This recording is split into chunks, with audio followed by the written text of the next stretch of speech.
The International Monetary Fund has praised Ghana for what it describes as defying the odds and meeting all indicative targets and performance criteria under its IMF-supported program in 2025. Speaking on PM Express last night in an interview with my colleague George Viafe, the IMF's country representative for Ghana, Dr. Adrian Alter, commended the country's performance under the program. So what went into the board saying that we've passed almost all the critical indicators? Was it a real assessment, or you wanted us to pass so we end the program? Ghana's program remains solid and on track, with the fifth review being completed and the disbursement being done in December, at the end of December. And now the total disbursement under the ECF program that you have rightly mentioned reached about $2.8 billion. Now, the IMF board has met and approved the program on December 17 and categorized the performance, the overall performance, of generally satisfactory.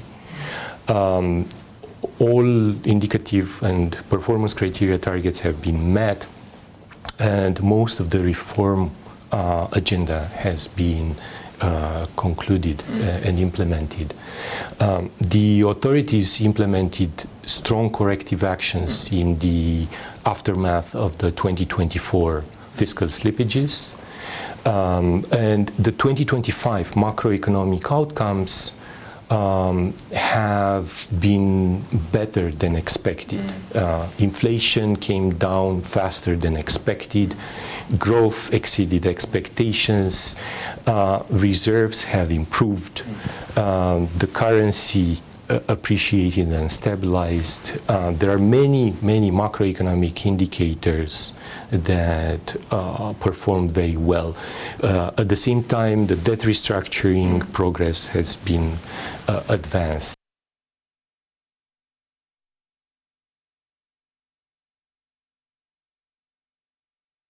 Well, join me in the studio is a member of our research desk here at JoyNews, Caleb Ziblim. He'll walk us through what the 2025 targets were and whether indeed Ghana met all of them. Hi, Caleb. What do we know? Yes, for Sina. So what the IMF representative for Ghana, Dr. Alter, was saying that for the current IMF program that we are under, there are about two different categories. So we have the performance criteria and we have the indicative targets. And we also have some structural benchmarks that we need to meet. So the structural benchmarks take a longer time. But then for these two, the performance criteria and then the indicative targets, they are usually short-term measures that you have to meet. And with the performance criteria, there's no negotiation. You have to meet them. So if you don't meet them, you don't get funding from the IMF.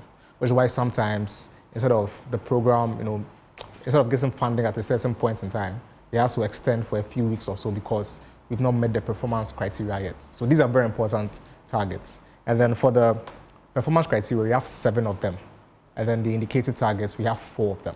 So we met all 7 performance criteria and all 4 indicative targets. And then when the representative from the IMF was speaking, he said this was not expected because if you look at how the situation was in 2024, at the end of 2024, we did not meet most of the performance criteria. I see. And once you don't meet your performance criteria, like I said earlier, you do not get funding for the next tranche. So these are very important numbers that you need to meet. So for the performance criteria, the most important one is usually your reserve accumulation. Okay. So this is how much you add to your stockpiles for rainy days. And the target was 493 million addition. So add 493 million cedis to your to your reserves. We did 1.2 billion addition. And in impressive performance. Very impressive. And then this came on the back of gold and how, right now Ghana has control over the entire gold exports and all of that. So we did 1.2 billion as against a target of 400 million. So that's very good news. And in fact, at the end of the year, we did 13 billion in reserves. Considering where we're coming from, that's about 6 months of imports cover. And when we went to the IMF, that's the crisis in 2022 thereabouts, we don't even have a month of import cover. So if you have about 6 months, that's very good news. And then from there, we have 0 central bank financing.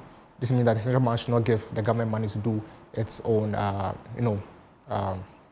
spending and all of that. Again, we have external borrowing. We are locked out from the capital markets, but then there's supposed to be no external borrowing. Again, we met this benchmark. Also, primary balance, the target was about 2 billion. We did 24 billion. 24? Yes, 24 billion. I see. So the targets were very impressive, which is why we met all of them. And then I think the last two I'll talk on is debt repayment and inflation. So you have to be up to date with your debt repayment. Remember, we did some debt restructuring. Indeed. We've settled on the dates we are going to pay each of the debts as they mature. And if you miss a payment, it sends a very negative signal to the market. So you have to meet your debt repayment schedule. And in fact, last year, the finance ministry actually paid ahead of schedule. So instead of paying some debts in 2026, that this year, we paid some debts in 2025. So the 2026 debts was actually paid in 2025, which is good news for us. And finally, on the performance criteria is inflation. Inflation, the target was about 13% by September. We did 9.4% by September. And in December, we actually did 5.4-ish inflation rates by the end of December. And that's even below the Bank of Ghana's band targets of 6 to 10%. So for the performance criteria, we met all 7 of them, which is good news. And then from the performance criteria, we have the indicative targets. For your indicative targets, there are 4 of them. Your non-oil revenue, it has to grow. Your social spending, that's leave payments and all of that. You have to be consistent with your social spending. And then your loan disbursements, you should not take over a certain cap. The cap at the moment is $250 million. They're supposed to receive more than $250 million. We met that as well. And then the energy sector. Now, this is a very big problem for the country because you have to be consistent with your energy sector payments every single month. Now, part of the indicator targets is that you do not add new arrears to your energy sector. And this was a target that we used to fail a lot. We used to fail a lot because sometimes ECG was not paying their bills on time. But then we had problems with collection of revenue. Yeah, not just collection, disbursement. Sometimes ECG collect the money, but they don't pay to the the IPPs and the sector players. Okay. Yeah. So last year, according to the cash waterfall mechanism reports that we've gone through, ECG has indeed paid all the debts on time. So every month, ECG pays the IPPs, they pay VRA, they pay Gridco and all of that. So no arrears accumulation in the energy sector. So again, we met all 7 targets, the performance criteria, which is non-negotiable. If you don't meet them, you don't get funding from the IMF.